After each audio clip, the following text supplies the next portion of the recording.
the 2018 Fairview initial home game of the season. I'm joined tonight by Darren Kennedy, longtime former player, former high school coach, and now middle school coach, if I've got that right. Has a lot of knowledge about the game, has a lot of passion for the game. He's joining me tonight. Darren, what do you think about this young Fairview team? I like them. I think they're really gritty. I like the intensity they bring. What I'd like to see, is just getting this good, big offensive and defensive line started tonight. I think that's kind of a key, is how those kids get started. Oh, wow, here we go. White House Heritage opens up with an attempted onside kick. Fairview ready for it, covers the ball.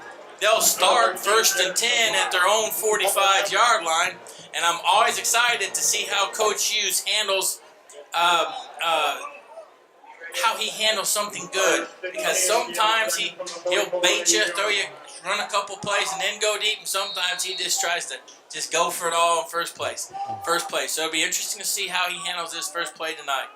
And I see we talked about before the game, we've got Cam Lusk at receiver this year, and Brock Harris at quarterback. And he's going deep first right play. Off the bat. There it is.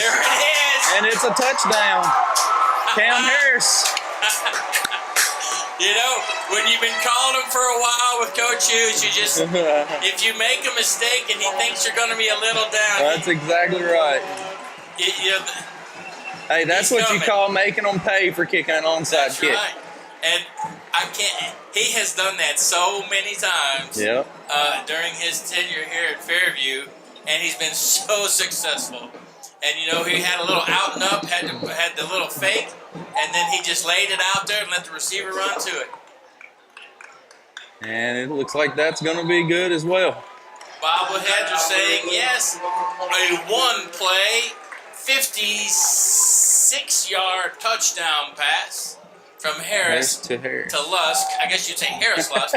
And the Fairview Yellow Jackets are up 7-0 early in this first quarter. So you've been with this team a little bit, Darren. What do you think? What have you seen on the defense? What are they going to show us tonight? Defense, they're going to show us a lot of slants. They're going to show us. They're going to hide some blitzes. I think what they're going to try to do is they're going to try to get this front in the backfield. They've got to slow down number 23 and 27 for White House Heritage. Both those kids are 200 pounds and they run hard. And they're physical, so you can't get those guys started. You got to get those guys in the backfield before they get their feet going. So I think what we're going to see is we're going to see some blitzes, and we're going to see some slants, and getting those guys to the backfield to slow down those ball carriers. Gang tackling's the key tonight. Yeah, you're going to have to get the cavalry there. You got to have 11 guys to the football. All right. It looks like Skylar Wilson set the kick. And he has boomed that one. That may go out the back. Over the years, Fairview has always been blessed with good kickers. Absolutely. And hey, a lot of people, that's a third of the ball game. And if you're good at special teams, that can win games for you. Well, I know I've seen games where Fairview's dominated on both sides, and they've had a couple of miscues on special teams, and they've lost heartbreakers, and those players go home knowing they let one get away. And I've seen the reversal where Fairview special teams just totally dominate and cruise to an easy win. Absolutely. All right, well, out comes White House Heritage, single back, man in motion, hands it off inside. And I guess we're waiting on the 200-pounders. Looks like at Fairview, we were talking before the game, this is probably the biggest Fairview line I've seen in a while. Yes, sir. Yeah, they got multiple 250-pounders out there. They even got a tight end on offense that's probably 250, 245, and you don't ever get that. You're hardly blessed with that kind of size. So they probably like biscuits. Yeah, and gravy. We've got second down and a long 9. Hits up in there. That's the 200-pounder. Couldn't see which one it was. He pounds up. That's 27. To about the 24-yard line. Mr. Mapes, I think, is his name. Yeah, and We contacted him early, but we didn't get enough of a push on that line. He comes out, gains 4, and now we've got a 3rd down and 6 coming up for White House Heritage. So what are you seeing in Fairview's defense right now? What's their standard alignment? What are they saying? They're running a kind of a 30 front. They got their ends kind of outside, kind of like the linebackers. Playing their linebackers up a little bit. They're just coming downhill. I mean, that's their whole there goal. We go. And that alignment was perfect. Number 12 shoots the gap, tackles number 13, White House Heritage. That would be Timmy Friel for a loss. And Timmy is what his name is on this, so don't get mad. He's 5'7", 140. Probably a lot easier man to tackle than Mr. Mates. Yeah. That brings up 4th down and a long one for White House Heritage. Down 7-0. I don't think we're going to see anything surprises. I think they're just going to get back and kick it. If he's smart here, he'll kick it to the corner and get it out of Mr. Luska's, Harris Luska's hands. I've watched Mr. Lusk for 3 years now, and he's the guy he's going to short kick it. So, looks like he's going to make something happen. When you watch Cam Harris Lusk run, he's obviously got a lot of speed, but he's such a glider. Yes, sir. And he doesn't look like he's going fast, but everybody just seems to miss him. I've coached him since he was in Pee Wee's with East Hickman. I was actually a coach there. And he used to be one of the slowest kids on the field, but he could see and had vision that was unbelievable. To see his speed now, I would have bet you a Coke that he wouldn't have been this fast and this athletic. Jet sweep out to number 22. Logan Nardozzi. Wow, that's Logan Nardozzi. Had a good freshman year last year, and he takes this run for about, looking at the spot, looks like about 8 or 9 yards. It'll bring up 7 yards. 7, yep. Bring up a 2nd down, 3. From inside the 30-yard line. Be interesting to see if he'll go deep here. No, he's going to hand it off to Lusk. Let his horses work. And there he goes. He's got the 1st down. It looks like an easy 1st down spot. I'll tell you. Hanging around the line, looks like they're not going to let White House Heritage do any kind of sub or get any kind of communication in. White House Heritage has got a pretty big front, too. Yeah. Number 74, he looks pretty healthy. Yeah, Daniel Evans, 6'2", 3 Bills. Yeah, that's a couple extra distance. He got a 40 front with 2 high. Yeah, and there's Nardozzi. Nardozzi Big was hole on the right side of that line. That means your receivers are getting blocks. That's right. And that's critical to that jet sweep. And Nardozzi, he sees it. He knows to run, clear to cloudy. He's going to hit that clear hole. So he did. He brought it in before the night's over. He's going to break one more cut. He's going to go outside, and our receiver's going to have that man pinned outside, and he's going to get a long one, I believe. All right, we have got 2nd down and about 2. Nice pass over to middle, Lusk. And he's in. Pass was behind him. Reaches back, grabs it. It looks like White House Heritage didn't see the ball. He goes in pretty much untouched. And normally when you catch it over the middle, somebody's going to get a helmet on you. But Fairview on this drive, I believe I counted 6 plays for where were we at here? We were about 37 yards. That's correct. And they're about ready to kick it and make the bobbleheads go. So White House Heritage is in a 40 front. Yes, sir. Right, yeah, they're in a 40 front with a 2 high safety. What happened right there is Coach Hughes seen those linebackers were flying upfield and nobody was getting a hand, so he just basically done a little hot pass, just let him go out. 5 steps, turn around. Throw it where they're not. That's exactly right. And that's what happened. It's just out coaching. What difference are you seeing tonight? Everybody in Fairview, when we play Page, that's one of those games. That's almost like you're playing your cousin. Mm-hmm. And you don't want your cousin to have bragging rights. Unfortunately, we came up on the short end last week, but it's a close game, I believe. 27-20, is that right? Yes, sir. Yes, sir. Did you see that game? I did, and we just got slow. We got a slow start from our front. Our fronts they had to start better, and to be honest, we as talking with Coach Hughes, we just wasn't physical. We wasn't physical, and we just didn't. It's like towards the end of the game, we were kind of juiced, and he practiced all week. More hitting drills, and he would run sprints in between plays, and I mean, he was just making these kids in shape, and just making them a little bit more physical. Mentally tough is what we call it. Well, Skylar Wilson built another one out of the back of the end zone, and that's got to be, when you're back there as a kick returner, you want the chance. When the guy's kicking out of the end zone, that's kind of disheartening itself. It is. And you know what else this week I know happened? Coach Jackson is not going to allow his guys to not be physical.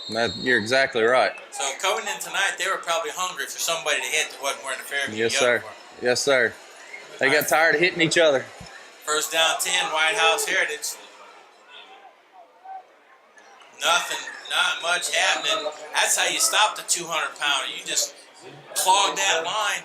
And was that me, or did we look like we almost had 5 men with 3 on the where we thought they were going to run? It looked like the weak side of the line. Yes, sir. That's one of the things I like about Fairview's defense is they mix it up. Yes, sir. You're not going to come in and see like a standard set. No. Some schools believe in that. We're going to do these 2 things. We're going to do them really well. Fairview does a multitude of things well. Typically, though, we've always had smaller defensive linemen too, so we had to do something unorthodox, and we had to mix it up, just to give those kids a chance, because, a 130-pound kid, 140-pound kid is going to hardly block a 200-pounder. That's right. And I've seen years we've had, they were brothers, and I wish I could remember their names, but both of them were probably about 140, 150. And Coach Hughes put them at nose tackle, and they would literally drive the other team crazy. Oh, yeah, absolutely. They had a lot of sacks. Their names will come to me in a minute. Started with a C. It did. Yeah, I remember the 2 boys. Man, I can't think of their name right now. Yeah, and their mom was always excited. She's worried about him getting hurt. But they were, he's got loose. Boy. He's going to be a hard one to get down when he gets going. That's number 21, rumbling down to about the 24-yard line. Broke that initial tackle up here with the group, and then he just took off. It's Kyle King. That's a tough little dude, too. Kyle King, he's aggressive. Trenton Tuttle. That was 21, Trenton Tuttle, 170. Or was that Solis, 23? I couldn't tell. I think that was Solis. He looked big.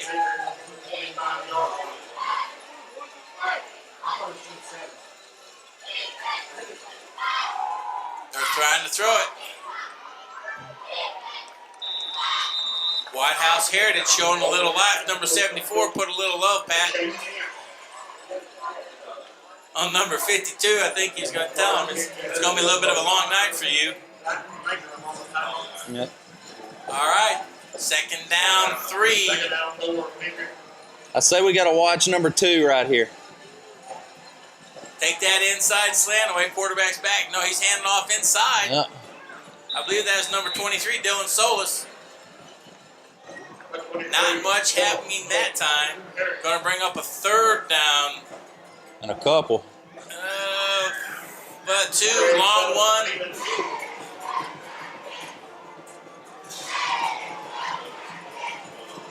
Jackets going to have to dig in their heels here.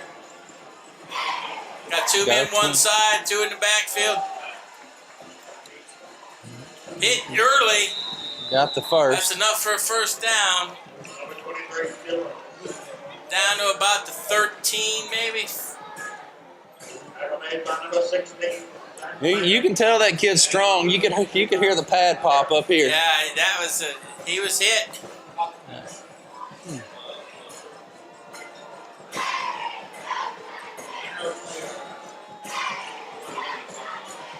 All right, Fairview comes up to the line. Fresh set of downs. Yeah. He's looking. He's looking. Nice. Play. It's an interception. Ball tipped by number 21. Yeah. Tip is then caught by Jared Hudlow, senior.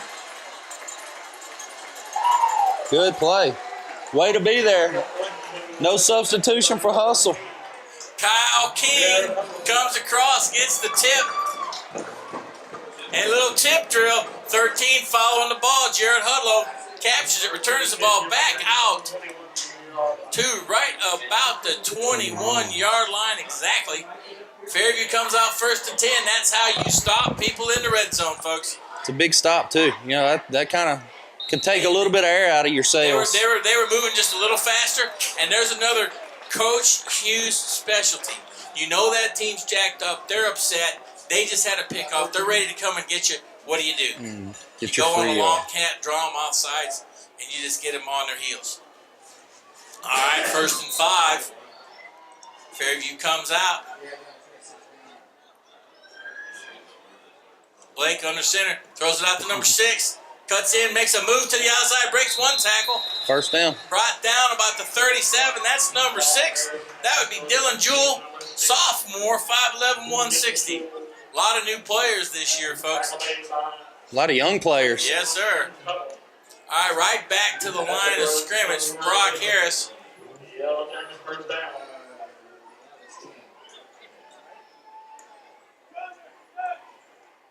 Inside handoff. Oh, boy.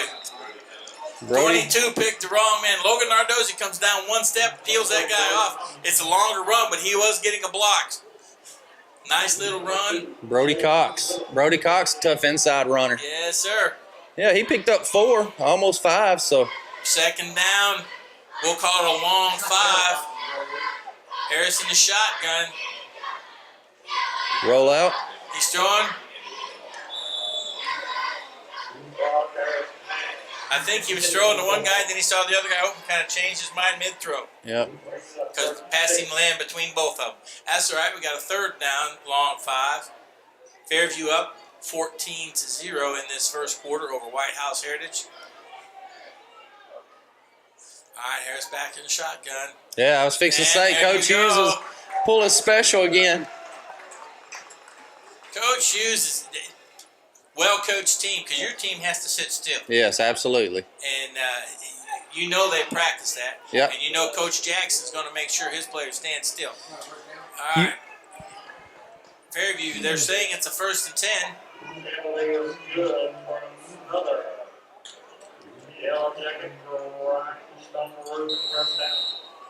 All right, this time, Harris under center. We've got Nardozzi as the old I-back. Here we go. Fake to Nardozzi, picks up number 2 on the blitz. Ball's thrown down to Ooh, good catch. The catch. Oh, my goodness. Tyler We got Overton right something there. gone. You know, we talked about a 60-40, but I think it's the other way. Yeah. And it's working. Yeah, it is. Nice long pass from Harris to Lusk. Harris Lusk. That's going to be hard to say. Yes, Harris sir. to Harris Lusk. And Nardozzi with a good, he had play fake to him, and Nardozzi picked up the blitzing number 2 coming off the edge to give Harris time to fire that ball downfield. Little middle run here. Hand off inside, Nardozzi pounding in there. Nice run. You know, by the time he's a senior, he gets a little more weight on him. Yes, sir, and he will. I seen him the other day, and he's really thickened up since I had him. 2 years ago, 3 years ago. Yeah, he's really, starting to look like a man. Yeah, there's a It's a handoff outside. Lusk stands. 4 people got him surrounded, and he walks in between all of them. And it was almost like he wasn't running fast. No, sir. He was just kind of hopping around.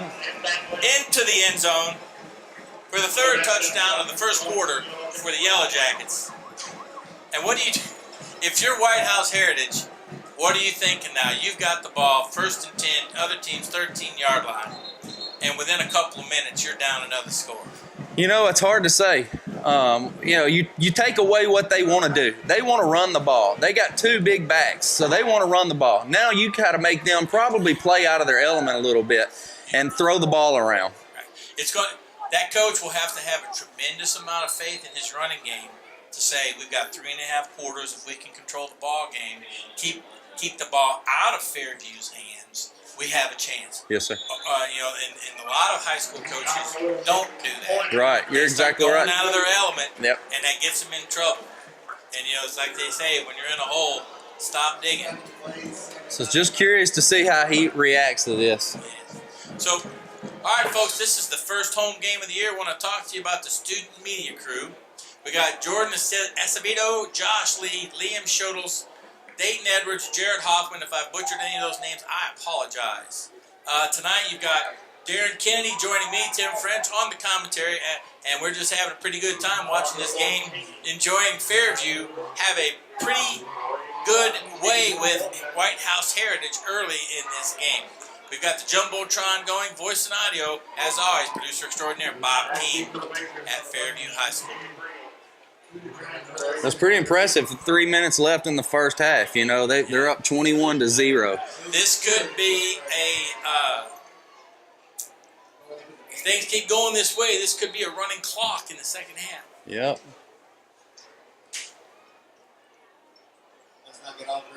Let's see what Skylar Wilson Kicks it out the back here. again. No, it looks like he's going to let them have a chance to do some returning here. And they called it. Folks, that voice of reason you heard just a moment ago was from one of our statisticians, Mr. Lejeune, telling us let's not get carried away, but I'm ever the optimist. So we'll see what happens. Fairview comes out on defense, and White House Heritage will again start on their 20. Their 3 drives this first quarter have been on the 20, on the 20, on the 20. That's right. It's kind of what you want to do is take that element of the game away from them. And it makes you wonder if they're rethinking that onside kick. Ball handoff, a little bit of jet sweep, cuts inside. Number 8 for White House Heritage, that is Parker Deaton. 145 picks up 1. That'll make it second down and 9. Tackled by quite a few Jackets over there, 3 or 4. I didn't catch the numbers. Number 12 was first there, Mr. Flake. He's a Mr. tough kid. Flake. Yes. Wow. Now there was another. Yes. That's got to be another brother. Yep. You've had a Flake on the Fairview teams, I know, for 8 years. Yeah. Ball's handed off inside. Big man, number 20. Oh, and he calls it up, and we got the ball. And you see that happen when you get a team down and you're struggling, you're trying too hard to churn your legs and not taking care of business. Yeah, you find those, they start surging with those guys on them, and next thing you know, the ball comes off. You get your hands extended. We got good field position here.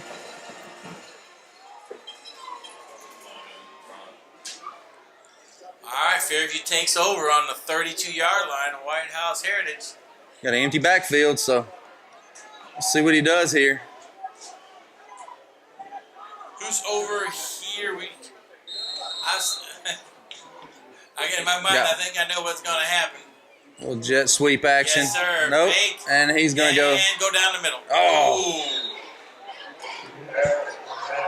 I've seen that pass in Coach Hughes' offense for a long time. I remember slamming Sammy. What was his name? He was a great receiver for the Jaguars. All right, we're going to bring up a second down and 10. Sammy Sanborn. Yes. Yes. Yep. He made some of the most spectacular catches I've seen in a Fairview uniform. Yeah. Not a bad defensive player either. All right, back to Harris, hands off to Nardozzi. Nardozzi looks inside. He got the edge. Pops it back outside. He's got the edge. He's got the going first. down, and he's got a first down. Way to read that block on the edge. He popped that outside. A lot of runners, they do that just by nature, and it costs them. But he's been hitting it up inside. Yes. And that time he saw it, and he popped outside. I love Good that yardage. kid. I love watching him run. He's going to be special. If he stays healthy and gets stronger, there's going to be some teams when he becomes a junior and a senior is going to have some trouble on their Right, hands. he's just a sophomore in 165. He's listed.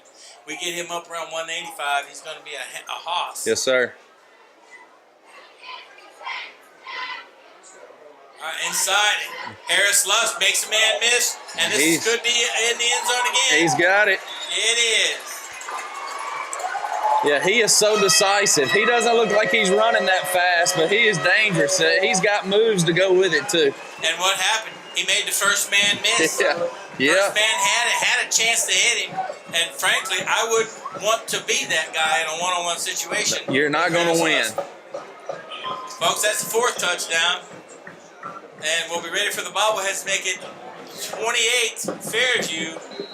Nothing on the board yet for White House Heritage.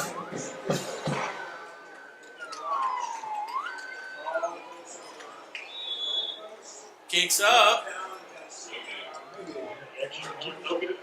Oh, first blemish of the night. Yeah. Missed extra point, Fairview 27. Stand by, they'll be kicking off. You know, Took them about a minute there. Still almost 2 minutes left on the clock, and it'll just what got. did White House Heritage do last week? I don't know. I don't know the answer I to that. admit, I don't either. But you look at their roster; they've got some size, they've got some experience, but they've got a whole lot of young. I see a lot of FRs and SOs, freshmen and sophomores on this team. But, Pretty good numbers too. You know, looking at their sideline, yeah, they look like they've got a pretty good turnout. This could be their prep season, and next year they're going to be a handful because Solis is a junior and Mapes is a sophomore. Oh my goodness! So could you imagine them as a junior and senior next year? They'll stay big and they'll lean up even more, and they'll be a handful to tackle. Absolutely. And he has boomed another one. For the 4th time tonight, White House Heritage will start on their 20. I tell you, Skylar Wilson is a weapon. Anybody would love to have a kicker that can kick like that. And we've been fortunate enough to see 47-yard field goals. I think I saw a 49-yarder. That's the record, I think. With Jeffrey? What's his last name? Giuseppe. Giuseppe. Yeah. That man, yeah. He had a leg of iron. Number 8, grabbing it, turns off, does a little bit of running. Ran a long way, but he gained the yard. Did a lot of east-west going on, but not much upfield. It's we're flowing. They usually, when you start seeing a lot of the east-west, your guys are flowing to the ball and it's stretching that sideline out. Hudlow's having a pretty good game tonight. Yeah, and if you West. If you've watched Fairview over the years, they've always had, or more often not had, very good defensive team speed. Because they've had to, as you said, because they weren't real big up front. Yeah, they got that kid. He got rolling right there pretty good. Mm-hmm. I'm glad we got that tackle. That was a one-on-one tackle. We won. Because that was one of those, sometimes games come down to a handful of plays you make or don't make. Yes, sir. And on that one, that could have been a long run. 27 to 0 is a little bit different dynamic, but that's one of those plays. And White House Heritage will come back to this interception. Boom. They were just starting to feel it. Another run on 3rd down and 6, and there's nothing happening. Fairview comes up and puts a lick on number 27. That would be Jackson Mapes, number 20, and he's a 27. He's one of the twin 200-pounders. Good lick by the Fairview defender.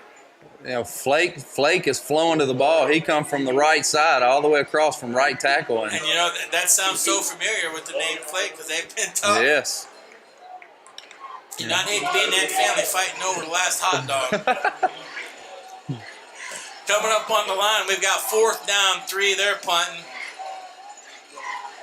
And if they're smart, they'll just they're kicking it.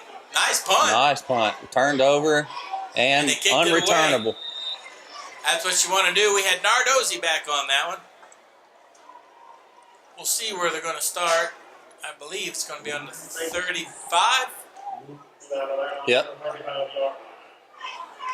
Jackets come out for their 5th offensive set.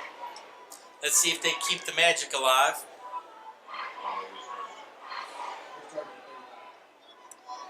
We'll see if he goes. If he goes long. Have you seen any changes in that White House Heritage defense? They're still in that. Still, they look like they're shifting, but they're still in that. Still in the 40. They brought a safety up. They're not in the too high anymore. So. Which is interesting All right, the first quarter has ended. Your Yellow Jackets now have the ball on just about the 40-yard line with the second now. It should be 5. And they are leading White House Heritage 27-0 score for White House Heritage. So, first quarter, pretty positive. Yes, absolutely. Not a lot, both sides of the ball and special teams. We haven't seen a punt yet, but the special teams on punt return have been phenomenal. And our kicking game has been phenomenal. Winning the turnover game too. You know, just you get 2 or 3 turnovers a game. That makes a huge difference as well. Right. Fairview's got a fumble. Yep. Recovery, and they have an interception in the red zone. Right. And that was, I thought, so far a pretty pivotal play because White House Heritage was starting to get a little bit of momentum, getting to the line a little sharper, coming off the ball a little quicker. And when you get that, we've gone down and scored twice since then. They just seem to be thinking, what the heck has happened? That's right. Yeah, that could have been a 14-7 ball game. Right. And then you give somebody that's got some good runners a little bit of life.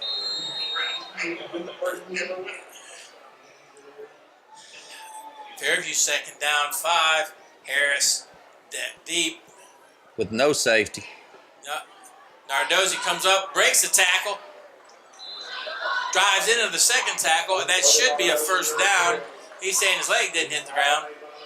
Refs are calling the ball dead, but it's a first down on the 46-yard line. Just across the 46-yard line. Fairview on the right side of the field. If you're on the Fairview side, this is heading left to right. All right, Harris back deep again. They are double covering Harris. I would. And he's going deep. Let's see what they got here. Woo. I'll tell you, kid's got a pretty good arm. Yes. That's a 45-yard throw. And that was to number 4 for the Jackets, Sean Nave, freshman. I believe that's number 4. I think that was number 6, Dylan Jewell. 6, thank you. Yeah, that was Dylan Jewell. Jewell, sophomore, 5'11", 160. Second down 10. Look at this. Yep, little screen. Oh, we might have a face mask. Brody Cox, he's fighting for some yards, and we're getting good blocking. Yes. I mean, they got the first down just by kids trying to knock kids off the ball. Darren, did you see what happened on the bottom of the field? Harris Lusk comes back like he's wanting to quick out. 3 White House Heritage defenders coming up trying to surround him. Oh, absolutely, yeah. Yeah, you have to honor a kid like that. He's been dominant so far tonight, and like I said, they're double covering him. When they double cover him, somebody's going to be open. And then you had like a spy coming over, so he throws it to the other side of the field. We have guys out front. What's happening here? Yeah, it was probably that. No, it wasn't the face mask. It's going against Fairview. Yeah, I thought there might be a. I don't think it would have been a bad face mask. It would have been an inadvertent one. Yeah, they probably had a holding call there. Well, second down, 12.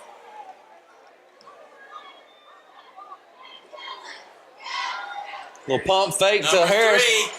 3. Got him out there. Oh. Tyler Overton. Tyler Overton. Known as T.O. Pump fake to Harris Lusk brought everybody up. Everybody took 2 steps forward. You throw it over their heads to number 3. Yep. Hey.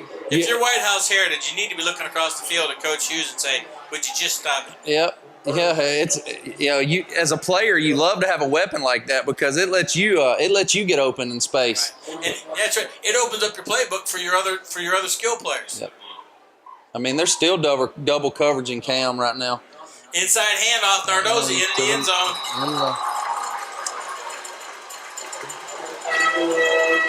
White House Heritage is saying they stripped it, but to no avail. Yep. They're trying to pull out all the weapons. That makes the score early in the second. We'll wait for this extra point.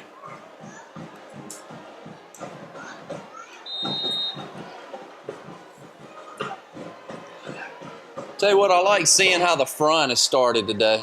Those guys are getting good push.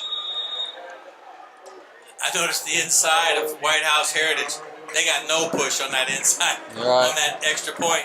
They weren't expecting any kind of fake. They were getting a blow is what they were doing. Right. Yeah. All right, Fairview 34. We're White going House to Heritage. have to get a pencil sharpener for our statisticians over here. The good news is it's not a lot of plays. Right. And they're spreading the wealth, so they won't be running out of space for anyone. That's right. You're right. Except Harris Luster's already got, 3 scores? Yep. And if I'm about 130 yards in receiving. Probably close. Yeah. I kind of like the move. I like putting Cam out there where he can be a weapon. I mean, he's versatile. He can play QB, running back, wide receiver. And to me, don't give the ball to your best kid to throw it to somebody else. Let him get out there and make some plays. Right. He's a playmaker. That's exactly right. Now, if you're running an old school wishbone, okay. Yeah, right. But those days are kind of Come on, special teams. Uh-oh. Several missed tackles. White House Heritage brings the ball back up to the 40. But, and there was a couple of games last year where his brother was the quarterback throwing to him. Absolutely. They both played multiple positions like that. Mm-hmm. And I thought one of the best things you could do, he did last year, was his brother was hurt and he wore his jersey. Yep, sure and did. He forgot to tell us in beginning of the game. We were asking where Cam was, and here it was his brother. Wasn't it Giles County? I believe it might have been. Yeah. Oh! Man, they are popping. Yeah. In Yellow Jacket fashion, I guess you could say stinging. Yeah, buddy. Was that number 16? There's a bunch. Yeah, 16 was first there, though. Zach Mangrum. They can. At 175. Okay, I was going to say that's not a 125-pound player. Second down 9. Bunch formation. 2 backs in the back for White House Heritage. Fairview kind of jamming the line. Passes out. Little Complete hitch. to number 12. First down out across the 50 to number 12. Chase Kent, 6'1", 170 senior. They're not one-dimensional like I thought. They're trying to pass the ball around. So. Yeah, and you can tell they have a passing game. Yep. Their linemen have been taught this. They don't look like a bunch of running linemen trying to pass the ball. Yeah, right. All right, 1st and 10, 49-yard line of the Jackets. This is only the second time White House Heritage has been in Jacket territory. Oh goodness, he's getting them feet moving. About 11-yard gain. 23, I was 27 again. Jackson Mapes, the sophomore, 5'8", 200 pounds. Yes, sir. He's a bowling ball. That's like trying to tackle a rock with legs right there. Back up again the line, man. You can tell they're running. They like running. Look at that line splits. And he fires it out a little bit high. Those shorter guys were always the hardest to tackle, and you get them big and fast because they get their pads so low. You can't hardly get up under their pads, and then you take them. They're big and strong like that. As a defensive guy, you want to get them corralled for sure. You want to make sure when you're hitting them and they're down low like That's that, you got at least exactly 3 or 4 right. buddies. Yep. All right, here we go. Second down, 10. Little double wing. Coming on a jet sweep. Good block inside.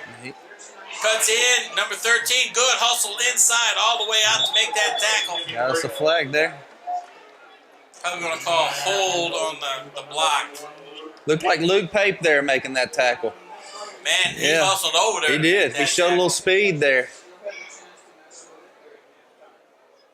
We got to make sure we contain those edges. The ends have got to come upfield and set the sideline. They've got to create that. That play was well executed. Mm-hmm. And you hate to see the holding or whatever down here at the end. They're sure doing some talk. Yeah. Yep. And that may have been why the end couldn't get upfield to turn that play back in. Yeah, that's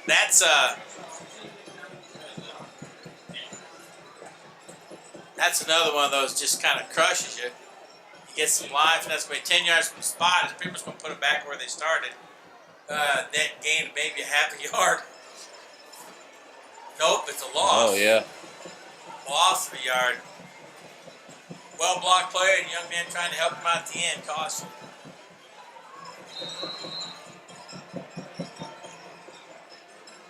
And what happens is when the defender moves away, these guys want to stay in, and they reach out with their hands and they grab. Yep. Or they reach out with their hands and they push, and that's when it goes from block to the leaves. Double wing again. Number 8 the other way, got a little bit of a block inside. Comes back inside, takes the ball down to about the 35-yard line. So it's going to be about 3rd down and maybe 8, maybe, where's the spot at? No, 7 maybe. Yeah. But they got that flag on the wrong side of the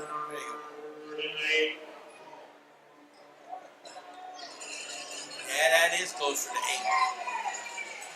Come out 3rd down, 8. Jackets come up to the line, moving people around. They are not expecting a pass, folks. They're daring them to pass, and that's what they're doing. A little hitch and go. No, not enough time. Not enough time to set his feet and get his receiver open. Ball sails over the head. Good coverage back there by the Yellow Jackets.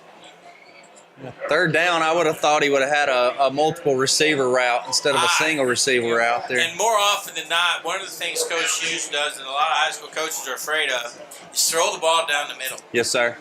And in a 3rd down like that, multiple route, have somebody dragging across the Absolutely. middle. Get that safety moving with these receivers and see if you can't find somebody. But, our job is just to call it. That's right. He's going for it on 4th here. He I think he almost has a choice, but incomplete. Jackets will take over on downs. He just didn't have time. No, we're getting good pressure. He had to get rid of the ball, and he threw it in the dead zone. Yeah, and he probably should have taken a deeper drop and maybe I think that play cost for him to kind of move to the left a little bit. Yeah, and you know what? In that situation, I would have aired it out and gave my guy a chance. If you throw an interception, you didn't lose anything. That's right. Yep. You could have run a 3-fly or a 2-fly. Yes, sir. And then keep your tight end in for protection and put it up and see what happens. Yep. All right, anyway, 4-man front for them. Here we go. Interesting to see what the Jackets do. Oh, they've handed it off. Oh, boy. Comes Cam around the edge. He's made people miss. And he is. Could be trouble. Yeah. Oh. Got a shoestring.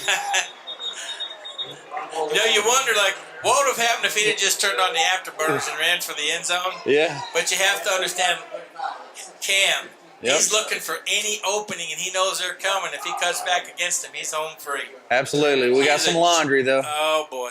He's a joy to watch. Jackets get a little ugly. Got the hanky. What was that call? I did not see. Holding. Whew. Well, it was pretty anyway. Jackets backed up. Wow. Double sticks. You. It's going to be 1st down about 21. Maybe.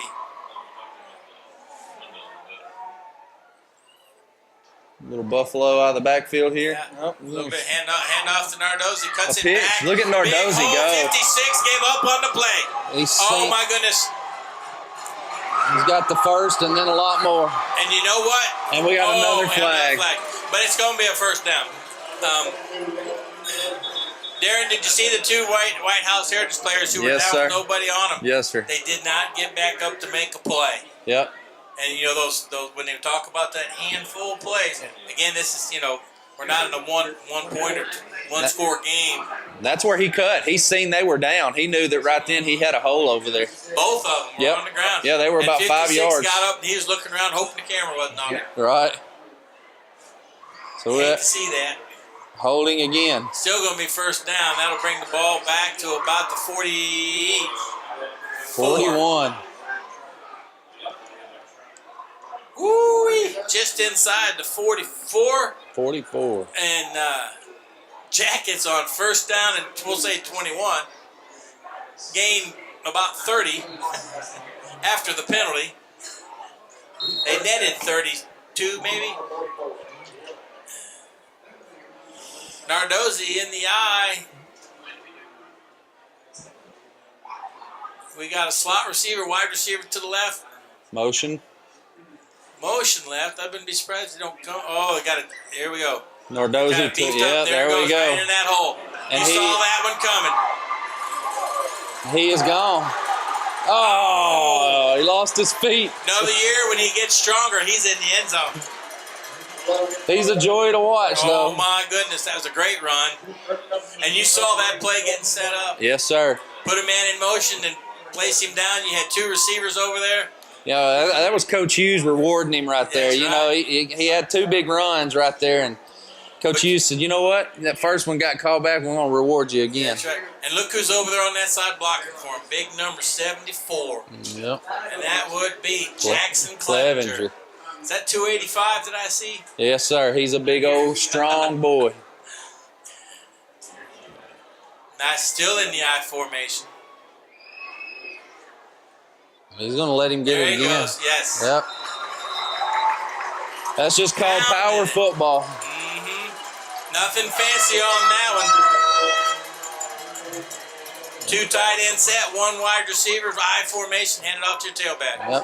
That was vintage mid-1970s That's football. exactly right. Yeah, but that's what football's about. It's just about being tough and physical.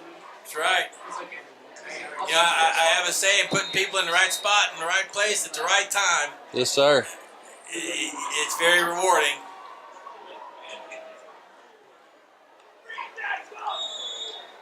Woo! I believe that makes it 41 for the Yellow Jackets. You're correct. And unless something changes, we'll have that running clock in the second half. We got 6 minutes to go here. 6 minutes and 15 seconds before halftime. You know, this is one of those tough spots for a coach. Yes. When do you call off? And the White House Heritage coach he's got to keep his team. He can't lose his team because he's got a lot of season left. And Coach Ruiz has to think about, when do you call off the dogs? The whole injury thing. Kind of hard, it's as a coach. I've had to do it too some, and you've got to think. I've got games to play too, and nothing's like game experience. So when you're playing as a coach, you're like, man, I'd at least want to get the kids into the third quarter and start pulling some. But then you also that one play could be the difference in me having my starting running back. It could be that play gets hurt because he gets tired. Right. So there's a fine line you have to walk. But you want to get those guys some reps. And there's nothing like game reps. The players that come to practice every day. Yes, sir. Work hard every day. Yep. Get them some reps. Yep. But 6 minutes in the first half, that's a tough right. call to make. I typically make them go to halftime. And then after halftime, if whatever the score is, then that's when I try to start subbing them out. Yeah. You almost treat it like the last exhibition game in the NFL. You get them into the first series, the second half, then they get to sit. Tell you, just the weapon of the kicking game is unbelievable to me right now. This is now the, let me see, would that be sixth time White House Heritage is taking over on a drive at their own 20. I would take a kid like that every day of the week. That's just that's a huge part. That you talking about frustrating, and you take away the element of them being able to try to make a play to get upfield. It's going to be. I'll wait and talk about that second half. All right, they're still, their coach. Got to give him credit. He's going with what his team's good at. He's sticking with the string, but he probably. We got a Fairview player down. That's big Stephen Jewell. Is that 67 or 87? 87. Yeah, it's big. That's that big tight end. Yeah, Stephen Jewell. He's back up though. He's walking it off.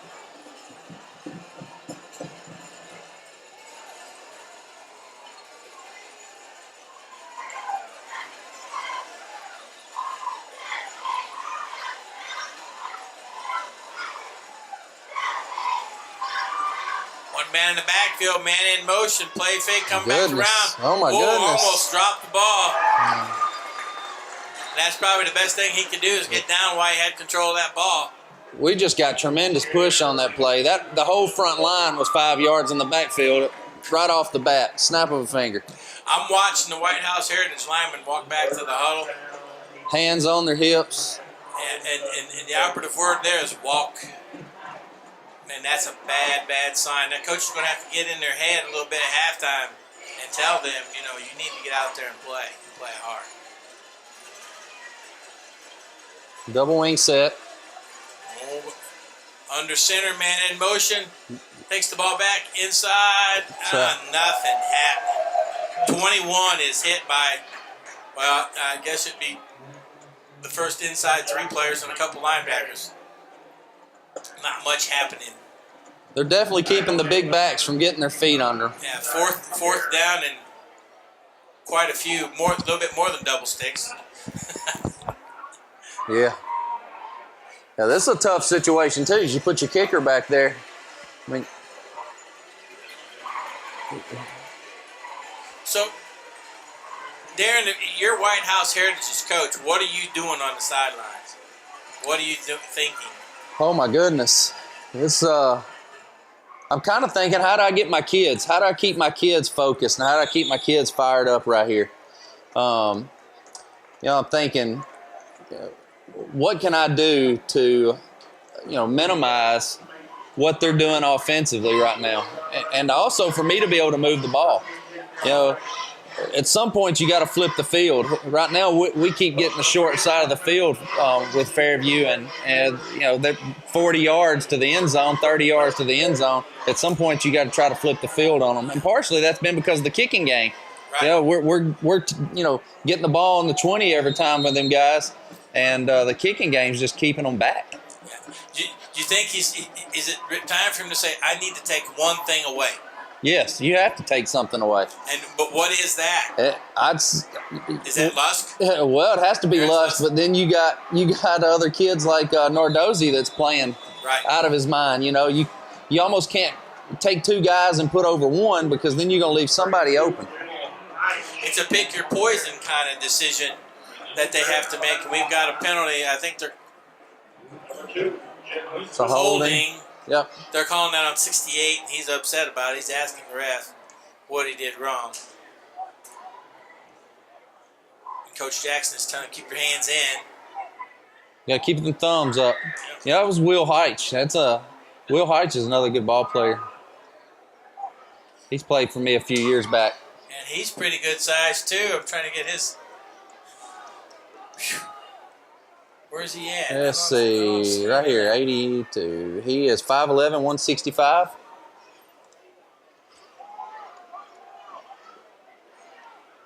Oh, now that's a pretty good hit. Yeah, that was a pretty good run right there. That was a good hit by number 27, and Nardozzi takes the hit and goes forward for another 4 yards. That's actually Will Heitch again. Was it? Yeah, Will Heitch.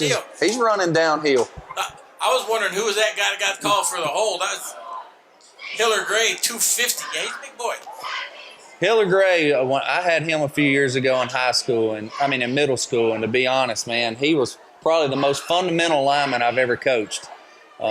Just a really good, fundamental kid. Well, that makes sense, because he was asking the official what he did wrong. Because, and he sounds like he's a technician. Oh, boy, here we go. Another good opening on the side. And that's number 25 again. He's a senior. That kid's a track star. I talked to him about him the other day, and the kid, he's fast. Ethan Hill? Yeah. I watched him in a game that they had with Creekwood, a little scrimmage. And kid, he was fast. He ran downhill good for a kid that's never played the game before and is a track kid. Wow. Running back, linebacker, 5'11", 160. He looks like he can pick him up, put him down pretty well. Yeah, coach is getting some of his younger guys in there and letting them play a little bit, run the ball. Oh. Good run by Brody Cox. Good hit by number 2, Jalen Witham from White House Heritage, but the Fairview running back got his body square, got low, got his pad square, and he went for 4 more yards after the hit. Good coaching. Yep. And good strength. Yep, good run, Brody Cox.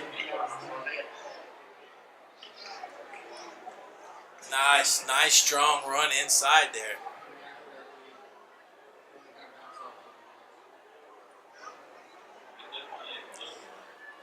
For another first down and 10 for the Jackets.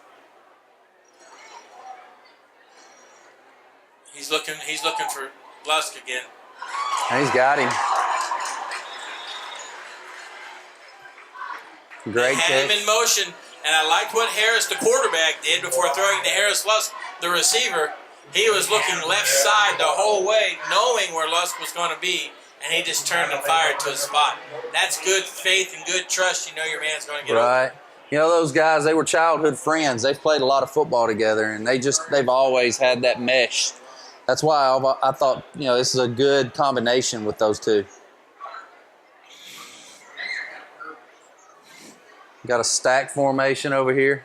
And you got it. And then you got is that Nardozzi? Yep. Oh, man.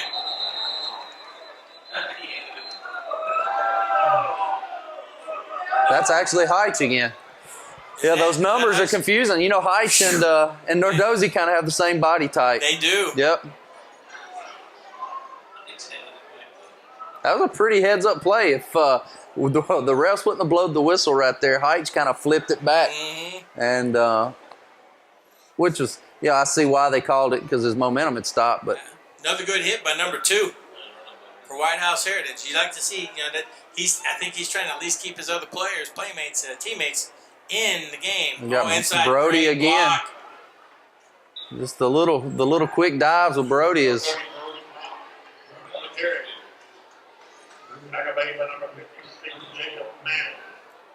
Whew. He hit that hole like a lightning bolt. Sure did. He's wanting to get in the end zone. Nothing like the end zone, right? That's right. So we got 3rd and goal with about 20 seconds to go. Mm-hmm. Clock's counting down. So this is probably going to be the last play. He's going to feed Brody again. And it looks like he's in. You know, testament to Coach Hughes there. He didn't throw the ball once. He ran the ball every time. And that's faith in his lineman, and that's also, you know, he's not trying to light up the scoreboard. He had a receiver and he had playing running back a little bit. He threw one pass. Yeah. He threw one pass to Harris Lusk. That's right. You're right. But he ran the ball every other time. Yeah. And the people running the ball were not your starters. No, he had a receiver actually running the ball right there. Cam actually had to run straight that time. He runs it in for a 2-point conversion. Does that make it 49? Yes, it does. This game has officially become a nightmare. Yes, sir. For White House Heritage, and it's become one of those that gives a lot of options to Coach Hughes. And this is a long drive for the White House Heritage fans. Coming down, and that's about an hour. Yeah, so. or better. Yeah. Because they're up to around what? Mile marker. What is that up that high? I would be lying if I told you. I think it's about 115, 165, because it's 121 before you go into Kentucky. That's 6 seconds to go, and they got to kick it. So let's see if he can put it through the end zone again. Break the string. Yep.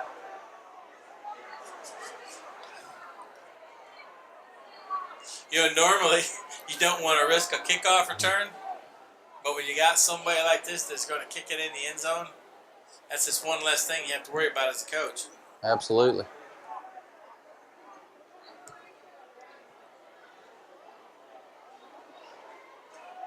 There's a lot of energy, a lot of fired up kids today on the Fairview sideline.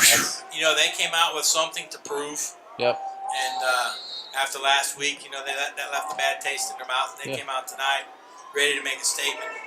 And that's what you want to so far see. They have. That's what you want to see as a coach. You want those kids to respond to things like that. Oh, here we go. Yeah, he's going to let them return it.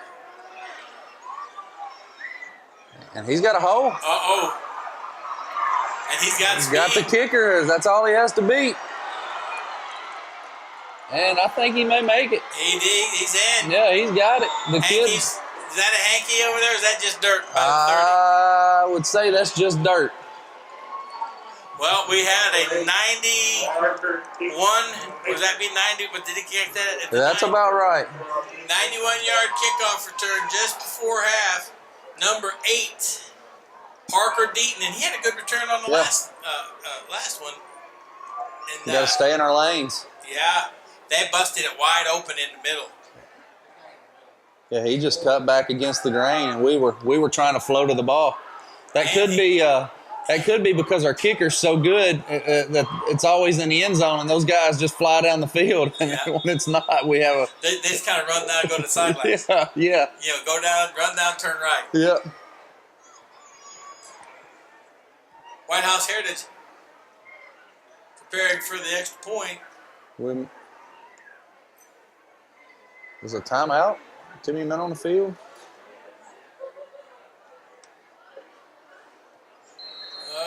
I think we did. Yeah, I think we had too many men on the field. I think we had 12 out there. They're going to call a timeout. They may think about going for 2.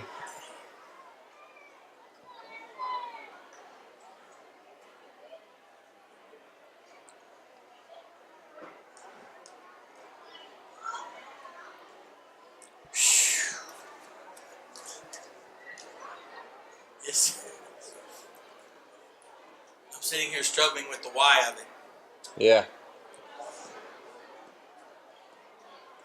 But, it shows your team you're still engaged as a coach. Yeah, that's right.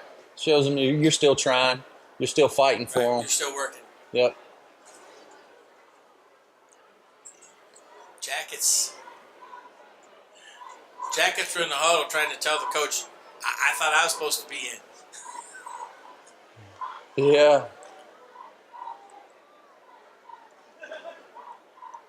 They may have had 13, actually. They had another one coming off. So.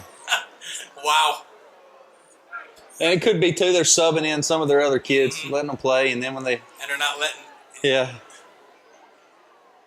Yeah, so you've been subbed for, and now all of a sudden... Right. You think you're at least supposed to be on the... You got your helmet off thinking about halftime. Yeah. And the coach says, need 1, 3 go in. Yes, sir. And they're going for 2. He may have it. Yep, he's got it. Good effort. Yeah, absolutely. Good effort. Number 23, Solis. He hasn't had the ball too much. They've been going 27 most. And it's halftime here. First half ends with the score. Yellow Jackets 49, White House Heritage with 6 seconds left to go in half. 91-yard kickoff return gets on the board with a 2-point conversion. 8.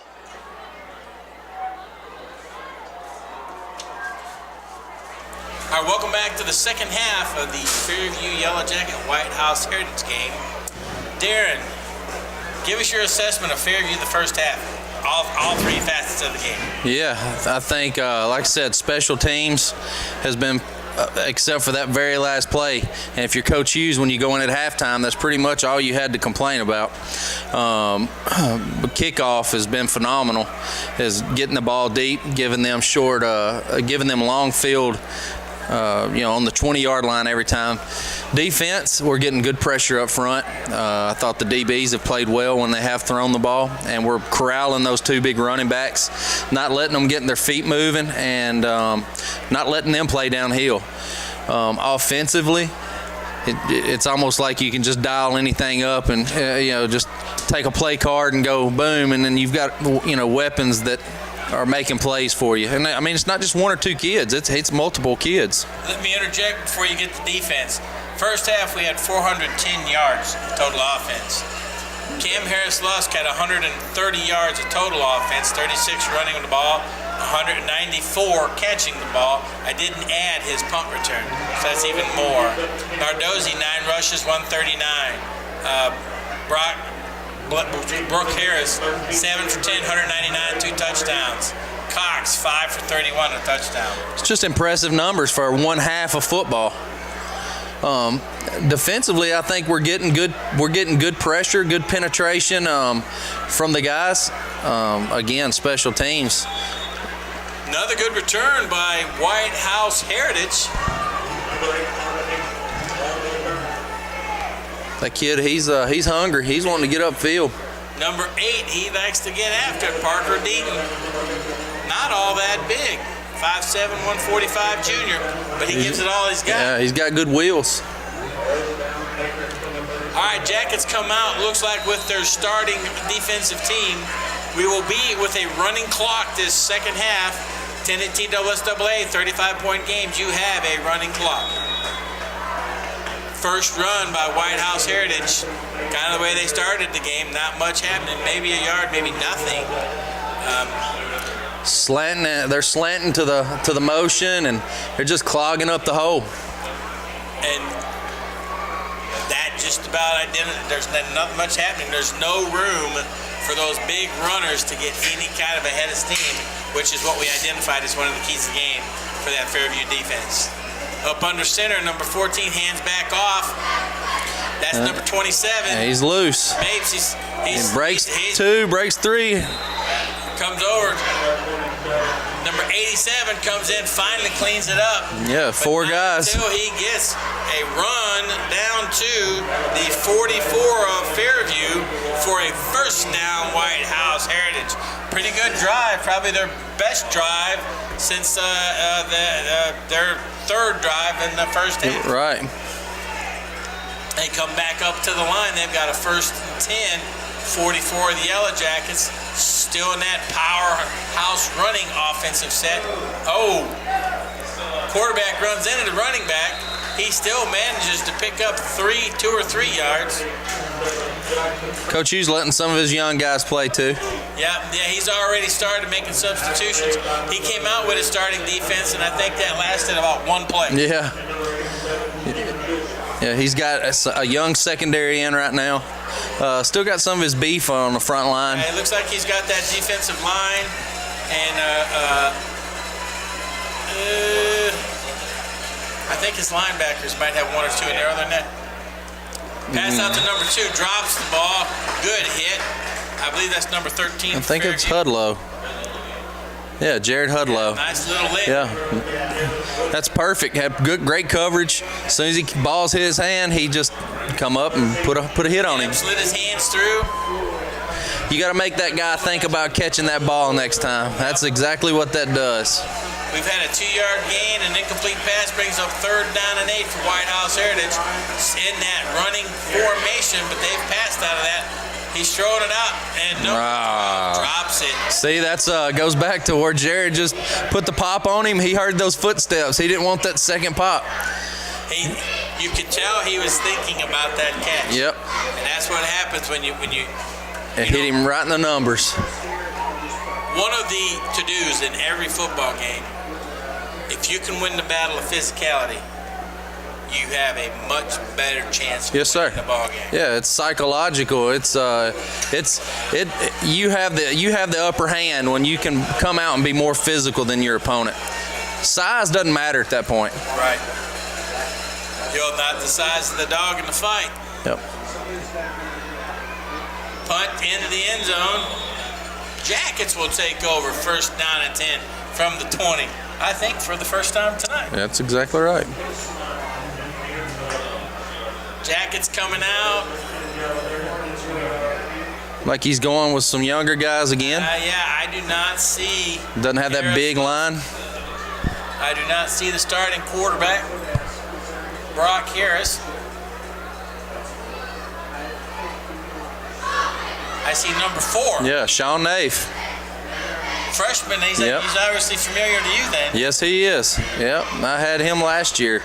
Sean's another kid. He's good. Sean's smart.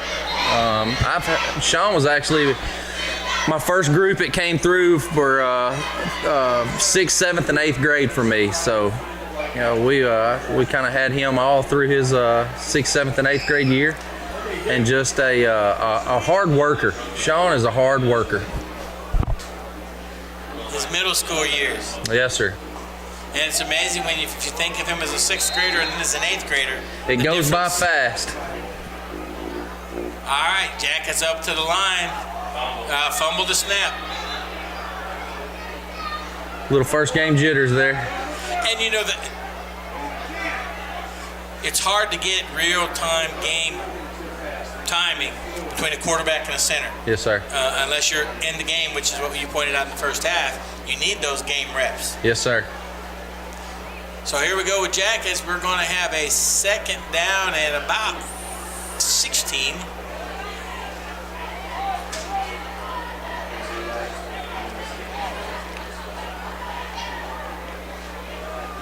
Come up to the line. Got spread set. Spread under center. And let's see what he comes up with. And we know Coach Hughes, it doesn't matter who's playing, he runs the whole offense. Turns the corner. Runs out of bounds. Good run on second down. Good protection there. Kid had the ball high and tight and got out of bounds and didn't take that hard hit. Good smart play. Live to run another day. That's right. Because he's number 15.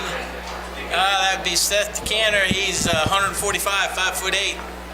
So if he can get out of bounds and not take licks from them big guys, that's a smart thing. Exactly right.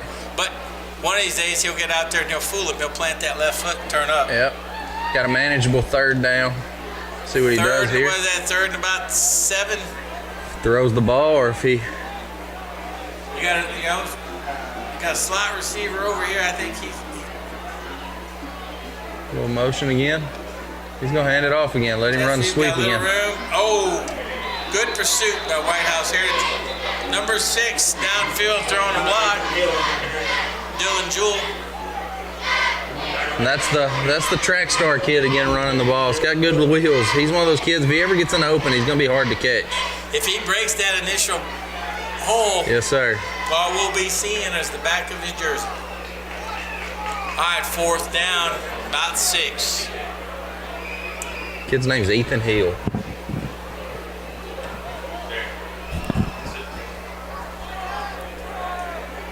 Seth DeCanter. Trying to draw him offside. Yeah, 4th and 5. That's Coach Hughes. I'm really surprised he's going for it here, but delay game. He'll punt.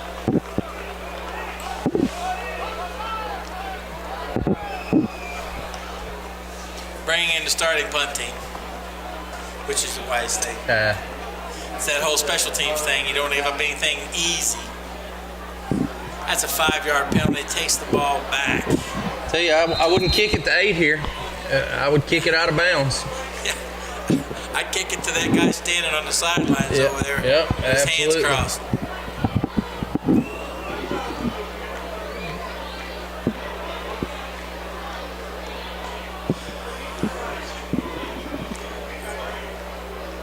Ball snap back. Good snap. Good kick. Nice kick.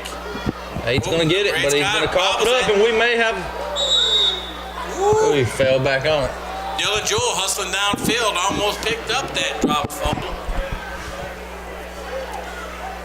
White House Heritage will take over 45-yard line, their second possession of the second half.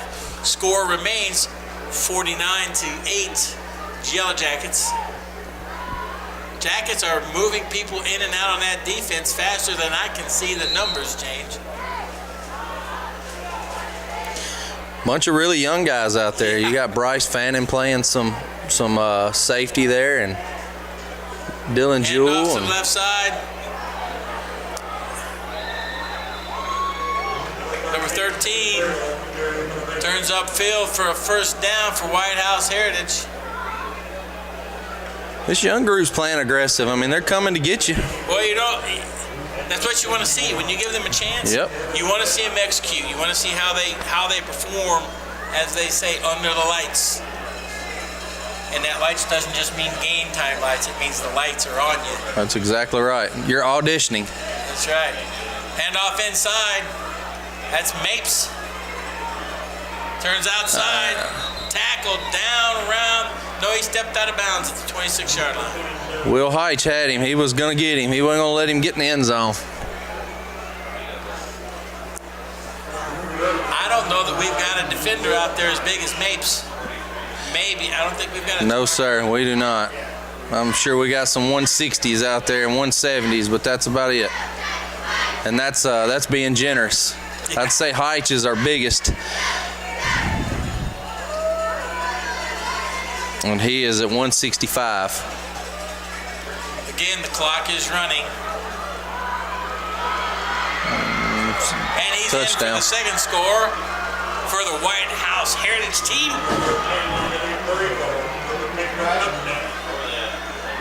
Minute 41, is that right? Of the Yes, third sir. quarter. Number 13. That cuts it to 40. Well, after this extra point, we'll see what happens. And I believe that would end the running clock. Score the touchdown and kick the extra point. That's pretty special.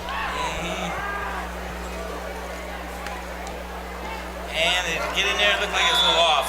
It's good. Your score now, folks, is Yellow Jackets 49, White House Heritage 15. If my math is right, that's a 34-point delta. The clock will now run as usual, the standard clock.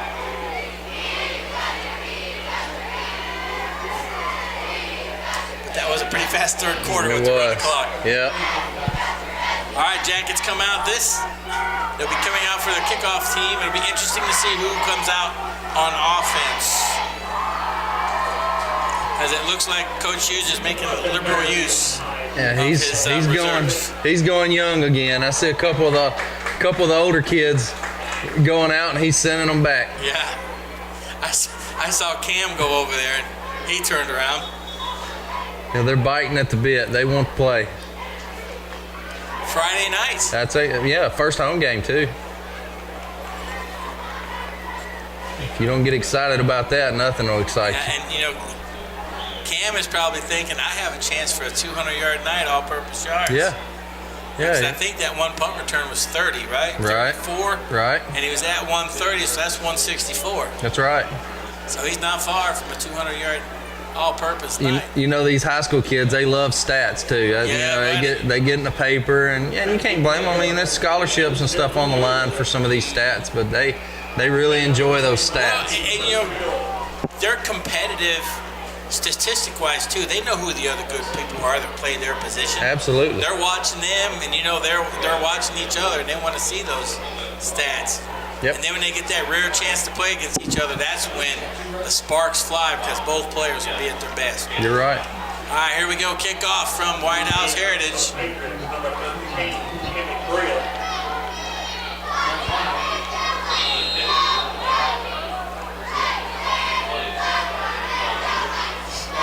Fairview playing for the onside kick.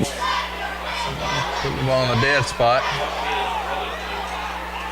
He's picked it up. He's running to the edge. Busted plays or touchdowns a lot of Was times. that 25? It was. Ethan Hill. Ethan, that's the track star. Yes, sir. Good speed. Yeah, he picked it up. He got to the sideline pretty quick. He almost got the edge. Yeah. I always worry about when somebody fumbles the ball or the ball is sitting on the turf, how everybody kind of migrates to it. That one guy can pick it up, get to the edge on you, and a lot of times you'll find out that that'll be a touchdown just because everybody flows to the ball and everybody's out of position. It's like that magnet. Yep. Here they come, Fairview. Up under center.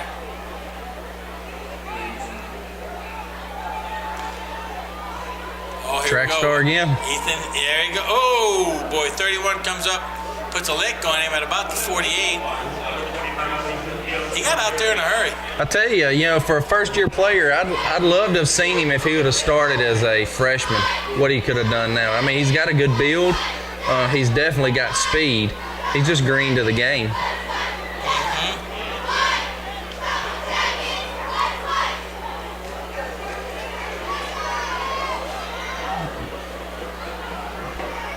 Those young guys are moving the ball. Yeah, they are. They're excited. Sean Nave back up under center. One man in the backfield. Oh. They read that one.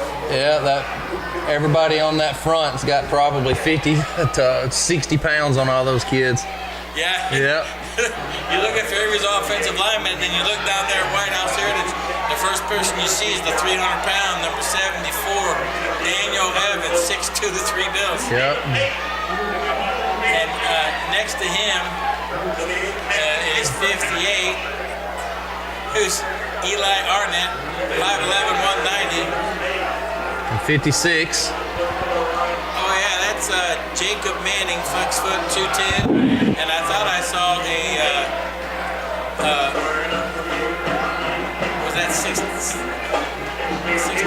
No. We got. They're big. Devin, 61. Devin Leeset, 6', 260. Yeah.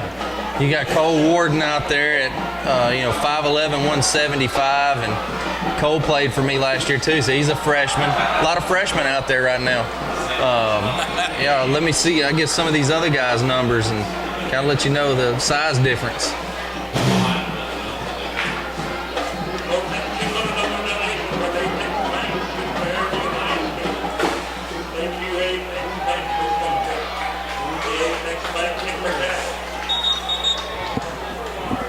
Start of the fourth quarter here. Let's see, 52. Let's see, Duncan Smith, 5'7", 135. 58? Is that 58 or 56? Let's see, looks like that's 58. That's Cole Warden. And then looks like 50 175. maybe. Yeah. So Sam Hammond at center. Sam's another one of mine as a freshman, so he's 210. He's probably the biggest of all of them out there on the line right now. Sam's tough, country boy.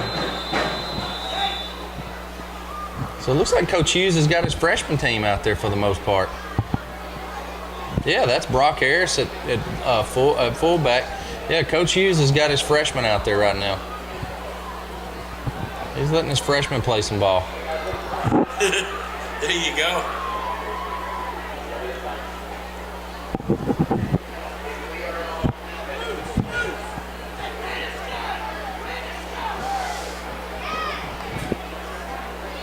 You may be putting in a little bit bigger front there with 57, Bruce Johnson, 5'11", 205. He wouldn't get, they said no. They kicked him out of the huddle.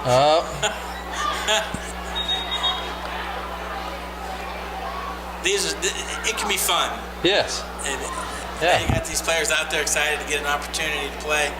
All right, they come back to the line. 63, Brandon Scott, 185. Third down, 5. Wow, old double wing. Yeah. Oh, 74 and they get the just first. couldn't stop. Yeah, they're going to get the first down out of that. Oh, mercy. 2 timeouts, both teams getting settled, and you get an offside. Oh, mercy me. First down, 10, Yellow Jackets, ball at the 50, just shy of it.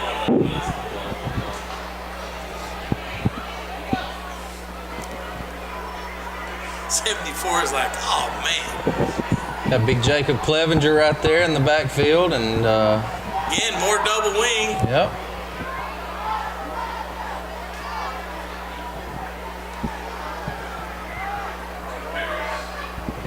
Cooper Harris right there with some tough yards, brother of Brock Harris, the quarterback. Quarterback, yeah.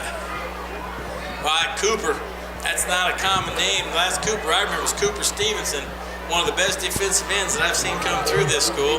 And he had, on the other side across from, I think his name was Mangrum, and they were like beasts on defense. You know, you were talking about 2 brothers earlier that played line, and they were the Conrads. Yep. Yep. And they weren't very big, and no, sir. They got sacks at the end of the game because the center and the guard were just tired of chasing. Jonathan Perkerson in the backfield with a little round. The in route, cuts it in, turns it up. Oh! A couple freshmen playing big boy ball today. There you go. Yeah. That ought to make you proud, Coach. Yeah, it does. Absolutely. You know, you love those kids, and you know, it's like you move your sons on every year. It's kind of a bittersweet opportunity, but the good thing about it is you know, the difference between me and Coach Hughes is I still get to see them play, and that's what it's all about. When they leave high school, I can imagine how bittersweet that is, because some of these kids, you know, that's their last play. And as a football player myself, when I was younger, I remember that last game, and you remember how you know, the game was, you know, something you love, you had to leave it. Mm-hmm. Yep.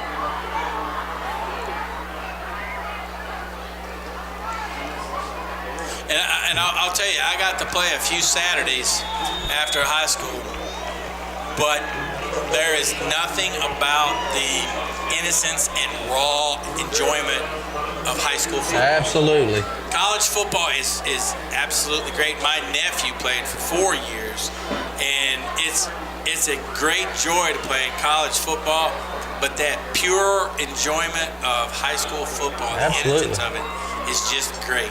Nothing like going to school on Monday after a big win and just seeing your buddies. And I remember, I'm going to tell my age here, but after we played and we'd win a game, everybody would go to the Sir Pizza in Fairview, and it was just fun to talk about it and show your bruises. And Yep, and she's now got the Sir Pizza over there in, was it White Bluff?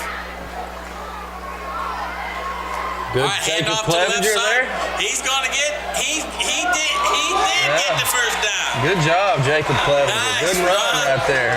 Big Clevy, heavy Clevy. Yeah, buddy. Got Dylan Sullivan in, number 27, the little speedster. Let's see it. Coach Hughes put him in. Let's see what happens here. Dylan Sullivan may be getting the ball. Yeah, it's a true freshman group right here. It's moving the ball right now on some. And the ball's on the 37-yard line of White House Heritage.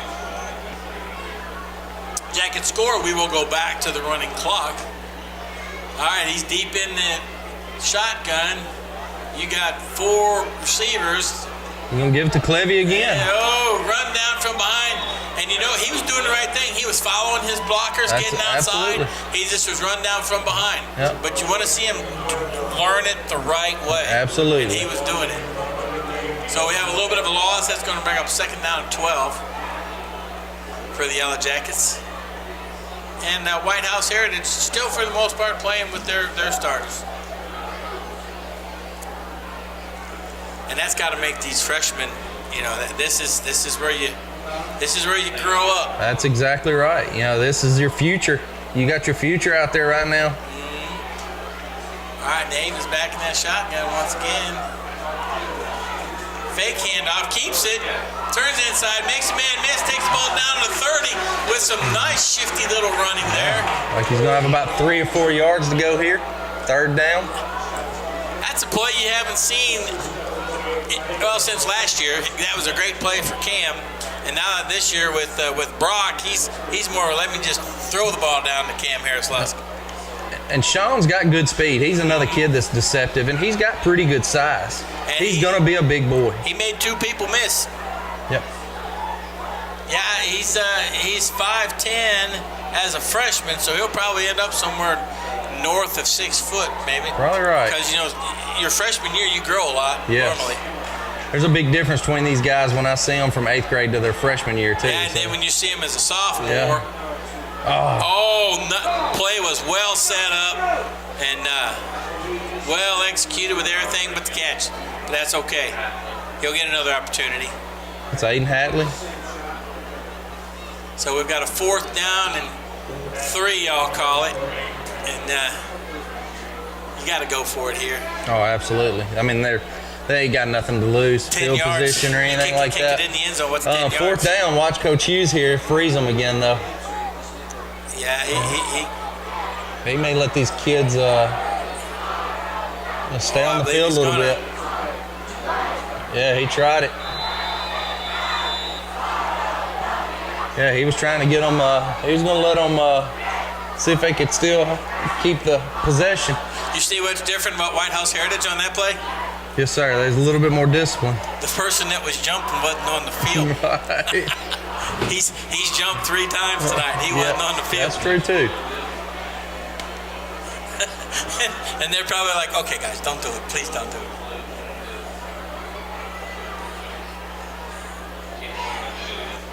May go out and do the same thing again. Just to see if he can get them to jump again. Or just say, go on 3. Yes, sir. It's a gritty little group. You know, this little freshman group, they're gritty. They'll take on a challenge. They're playing hard. Yeah. They're playing hard. Shotgun set. We've got spread formation. 1 man in the backfield. Handoff inside. Straight up down. Straight down hill. Good hit. Hey, he's going to be close. Yeah, he's going to be close. Yeah, I think he's going to, depending if he's, oh boy, I believe he's going to be about a yard short, maybe. Not a yard, maybe half a yard short. Like it got them, gonna measure. Ball's on just south of the 28-yard line. I'm looking at that marker out there. Woo! It's gonna be I kind of hope they get a first here. Football length, maybe. It could be. It could be the nose. What was that? 29, 28. It's just inside the 28-yard line, and it looked like that marker was just outside the 28-yard line. Yeah. If that's the case, it's going to be a football length first down. But I won't swear my vision is that good looking all the way across the field. And they ran right at 74 right there too, which is the 300-pounder. And yes. All right, see what we got. Oh, football. Oh, man. Hey. Not even a football. Not bad though. No, man. I like the effort. I do too. Absolutely. Great effort by Fairview. Comes up just a little bit short. White House Heritage will take over on downs at the 28-yard line. Jackets come out with, I believe that's an all-freshman defensive Yes, sir. team, That's too. what it is. Yes, sir. That wouldn't even be your JV squad. That'd be your freshman squad. That's exactly right. He's letting the freshmen play a little bit tonight.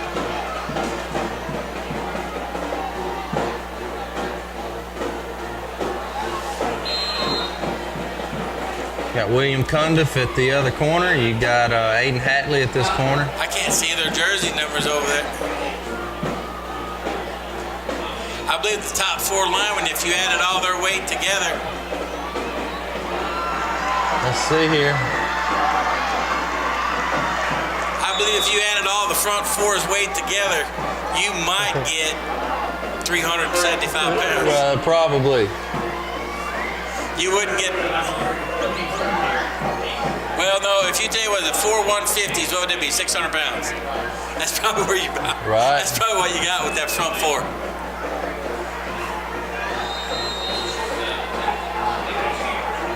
It looks like White House Heritage is doing the same thing. They've got some. They don't have that big. They don't have their 200 pounders in there. A little speed though. This boy's got some wheels. Yes, he does. Who was that came up squared up right there? What number That's is that? Jacob Clevenger. 30, was that 30? Number 20. Back there, 27. 20 and 27. That's Dylan Sullivan. He come right up there, squared up, chopped feet, and got in on that hit. Yeah, these kids aren't going to be scared to come up and hit you. Good technique. Awesome technique, number 27. And the man who made the hit, awesome technique coming up stopping that play. Who'd you say that was, 20? 20, Jacob Clevenger. In motion, ball handoff inside. And small gain.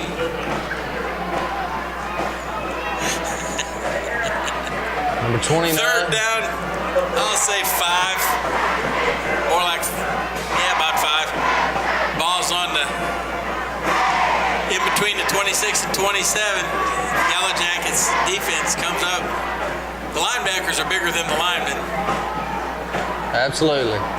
Ball's handed off, 33, gets outside, turns upfield. Oh. 27 runs all the way across the field trying to make a tackle. That's a good effort, though. Yes, Matthew Blaylock ran all the way across the field trying to get him. Just couldn't quite get there. Good effort. That makes, we'll wait for the PAT.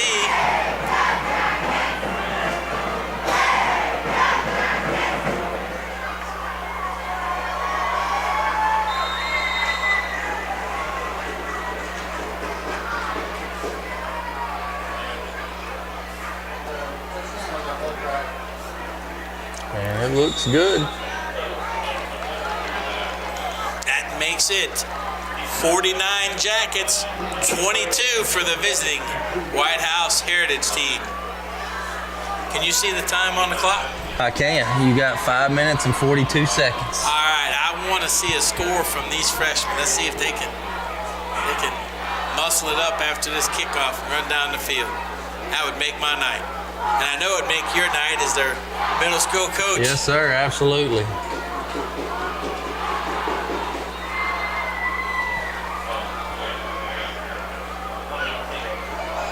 You like for them to go to that next level and be successful. Well, Coach, you prepared them because they all seem to know what they're doing. Well, I've got one of the best coaching staffs in middle school football. I'd say that every day of the week. And, those guys, we all work together and make sure that we, teach them the fundamentals. And, one of my promises to Coach Hughes when I went up there was, we're going to have them tough for you. And we try to make those kids tough and, just make sure they still love the game and stay with it, but also learn that it's physical and you've got to be ready to clock in and do work. Coach, with the new emphasis on tackling rugby style, so to speak, and leading with your shoulder and seeing what you're hitting, how's that changed your tackling techniques? Well, or has it? It has. We try to teach you got to hit with your eyes first. And you got to make sure these kids are, putting the helmet, seeing the numbers and hitting with your eyes first, and then wrapping those guys up and taking them down. It's different than whenever I was there. Whenever I played the game, you just worried about how hard you could hit. And now it's become more of a fundamental, more of a breakdown, wrap-up tackle versus that big hit tackle. What I've seen with this new technique that you're talking about, you have fewer missed tackles. Yes. Because you're not loading up trying to get that. You're exactly right. That on-film great hit, and you miss a lot of times. That's exactly right. And to be honest with you, I like this new style of tackling better because, to me, you have to be the best tackling team out there if you want to win. That's just all it is to it. And I thought it was interesting listening to Bill Belichick say they've been practicing that technique since he's been at, I'll say New England. Right. He said that the new rules don't affect him because he's been coaching that way for quite a while, which Absolutely. is a testament to his genius because he would rather have teams. And if you watch his teams, very rarely did they have the big hit on film. You just made solid tackles and they didn't miss. Yeah, and also what it does too is you just teach your kids to get as many people to the point of contact. So when one guy has him wrapped up, you get a bunch of guys there to the point of contact, and we call it bringing the cavalry. Mm-hmm. And I personally think there's nothing better than that face tackle. When you can get somebody and you get a good head of steam and you get somebody, you're seeing what you're hitting and you're leading and you're getting that face. Right. You're in there that you can get the good lick. Yes. And that feels better. It's a good, hard, solid tackle and it feels better on your own body. Absolutely. And it's getting easier teaching this age group because they're learning it from when they're younger now, and so we're not trying to get those habits out of them of leading with their head. We still have some of them that come through that we still have to make sure that they're, breaking down at their hips, face mask up, seeing what they're hitting. But for the most part, you can start to see the hard hits of leading with your head is getting weeded out now. Right. And I was watching a special with some of the coaches are using with the younger kids. They're actually taking tape and they're putting a big circle on the top of their helmet. Mm-hmm. And they're telling them that should never hit anybody or be hit. Right. Don't duck your head to get hit, and don't duck your head to hit. Tackling. That's a good thing. The tackling donuts has helped out too because you have to break down at the hips. You can't just launch into a lot of those. You have to break down and form tackle those donuts. Right. I think that's going to really help the game of football with all of this discussion today about CTE and brain trauma and things like that. Yeah. You got to take the fear out of the game and bring the people. Absolutely. Have those players still hungry to go out there and play. There's worse sports out there for concussions than football. It's just football has it's magnified because for one there is so many kids on the field at all times, but there's more sports out there that's worse for concussions than football. Boxing. Yep. Soccer. Soccer is one of the leading sports for concussions. Rugby. Yep. You know they say rugby tackling, but rugby tackling does work great, but there's no helmet. Right. You still hit your head on the ground. You're not hitting the helmet, but you're hitting your head on the ground. All right, here we go. It's 2nd down and 6 for the Jackets. Dave up under center. They're back in there. I love seeing this. This is Lewis County double wing.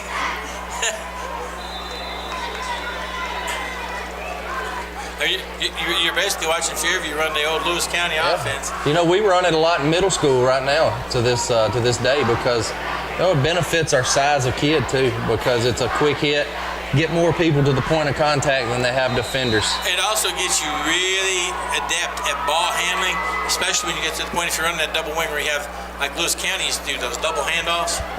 Mm-hmm. You know, the quarterback hands it, the other guy comes behind him. Yes, sir. Woo. All right, here we are. We're back. We're 2nd down 10. Had a penalty. In motion, hands off inside. Get pretty good yards. Late getting started, but a good burst. Gets out for about 5 yards. If he'd have hit that to the left a little more, he had a big hole. And just got his pads low and went downhill. That's Cooper Harris. 3rd down 6. They get back to penalty yards.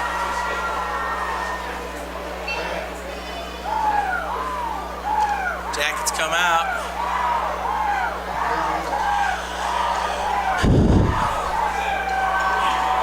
Jackets student body's getting fired up. Man in motion, pitch to him outside. Gets to the edge, cuts back in, out around the 40. Jonathan Perkerson. He's going to be about 2.5 yards short. Yeah.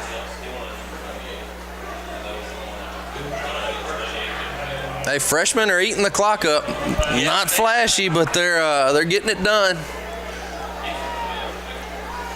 Is 32's name Jonathan Perkerson? It is.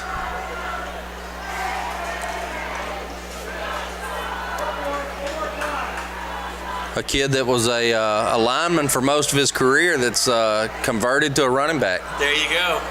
A lineman's dream. Yes, sir. Handoff inside on 4th down. Just not enough room despite a strong effort. Is that Cooper Harris again? It is, it was. Buddy, he was working hard, I'll tell you that. 5'9", 180. Woo, he's going to be a beast when he gets to be a junior. Yeah, a little bowling ball. Junior and senior. Coaches are going to be looking at him in a couple years saying, didn't he graduate? No, Cooper's a pretty good linebacker too. Oh, with that low center of gravity, absolutely he'll be Yeah, he's got a good nose for the football. 33, and he fumbled the ball. So can we get there? And we had a save. Oh, boy. Yeah. Who that was there? Defensive back came up and went inside on that fumble. I think he thought he was going to get the fumble. Kind of opened up the outside, left it open, and 33 took advantage of it. Ball's down to the 14-yard line. Putting Luke West in, taking the speedster Sam Johnson out. Quarterback back up under center. Their offensive scheme hasn't changed a bit. Hand off inside, number 24th. Not much that time. The line got good push, but somebody got through on them. Somebody came through from the backside, and somebody slipped under a block. Got some low penetration, kind of stopped him. We've got 2nd down and about 7. They can get a first. Yes. Oh. Little jet sweep again. Coming outside. Out there. Oh boy. And we're cleaning him up, but we bounds at about the 4. Spun out of bounds. That's number 33. They're hitting. They just they're sophomore Jordan Flynn, 5'7", 135 for White House Heritage. So he's had a little exposure to the game. Yes. On Fridays. What's the clock say now there, Mr. 26 seconds. 26 seconds. Yes, sir. Outside one more time, and he's denied. At the 1. He did get a first down, though. 17 seconds to go. The referee is saying keep the clock rolling.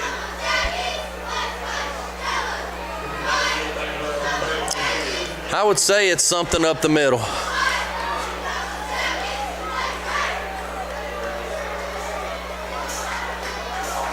And it is. And did it? Well, nope, and it's going to be game. Look like it, and that's ball game. Be the game. Freshman group done pretty good there. I guess an outstanding showing by your Fairview Yellow Jackets in the first half. Gave way to a lot of opportunities to the freshmen in the second half. White House Heritage scores twice in the second half. Final score, 49 Yellow Jackets, 22 White House Heritage. Next week, we'll be here again for Stewart County. On behalf of the student media crew, Jordan Acevedo, Josh Lee, Liam Schodel, Dayton Edwards, Jarrett Hoffman, and my commentary new buddy, Darren Kennedy. This is Tim French saying thanks for watching if you see this on TV, and enjoy the game. And thanks once again to the producer extraordinaire, the one, the only, Bob King. Thanks, everybody. See you later.